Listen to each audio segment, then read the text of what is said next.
ನಿನಗೆ ಜಯವಾಗಲಿ ರೇಣುಕ ಮೇಲೆ ಕೇಳುವಂತವನು. ಆ ರೇಣುಕ, ನೀನು ನನ್ನ ಕೂಡ ಲಗ್ನ ಮಾಡಿಕೊಳ್ಳಬೇಕೆಂದಿದ್ಯಾ? ಬೇರೆ ರೇಣುಕ ಬೇಡ. ನಾನು ಗುಡ್ಡದ ಮರದಲ್ಲಿ ಗಟ್ಟಿಗಳಿಸುತ್ತಿದ್ದು ಕಾಲುಗಳು ನನ್ನ ಕೂಡ ಲಗ್ನ ಮಾಡಿಕೊಂಡರೆ ತುಳಿಯಬೇಕಾಗುವುದು ಕಲ್ಲು ಮಣ್ಣಿನ ಹಾಸಿಗೆ. ನೋಡು ರೇಣುಕ, ನೀನು ರೇಣುಕ ರಾಜನ ಮಗಳು ರಾಜಕುಮಾರಿ. ಅರಮನೆ ಬಿಟ್ಟು ಹೊರಗೆ ಬರಲಾರದವು. ಹೀಗಿದ್ದು ನನ್ನ ಕೂಡ ಲಗ್ನವೆಂದರೆ ನೀನೇ ವಿಚಾರ ಮಾಡು ರೇಣುಕ, ನೀನೇ ವಿಚಾರ ಮಾಡಿ ನೋಡು. ಇಲ್ಲ ಗುರುಗಳೇ, ಆದರೆ ತಮ್ಮ ಕೂಡ ಲಗ್ನ ಇಲ್ಲವಾದರೆ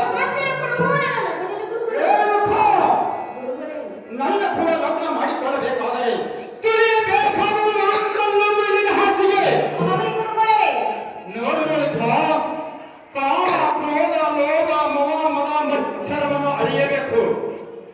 ರಜಸ್ತಮ ಸತ್ವವು ಮೂರು ಗುಣಗಳನ್ನು ತಿಳಿಯಬೇಕು. ಇಂದ್ರಿ ಚಲ್ಲಾಟವನ್ನು ನಿಲ್ಲಿಸಬೇಕು.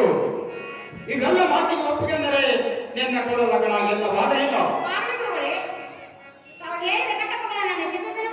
ಹಾಗಾದರೆ ಕೊಡುವಂತವಳಾಗುತ್ತೆ.